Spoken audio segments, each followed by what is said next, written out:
香港特區政府喺2026年2月公布香港電動車普及化路線圖更新版，回顧10年嚟電動車技術嘅發展。過去幾年，政府喺大力推動同持份者嘅共同努力下，電動車喺香港迅速發展，車輛數目由2021年約28,000輛，短短4年增長超過4倍，至2025年年底約149000架。當中，電動私家車嘅滲透率已經超過70%，即係每10輛新登記嘅私家車有超過7輛係電動車，增速位於世界前列。香港喺2011年開始已經透過收緊總樓面面積豁免安排，佢促使新建嘅停車場車位備有充電基礎設施。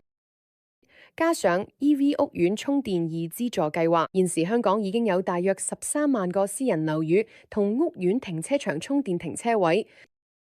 公共充電設施方面，亦都比2021年增加2.5倍，至大約16,440個。而喺推廣及試驗方面，新能源運輸基金資助咗超過220項嘅電動車試驗，當中涉及超過1.74億港元嘅撥款。種種跡象可見，呢幾年香港嘅電動車發展越嚟越普及。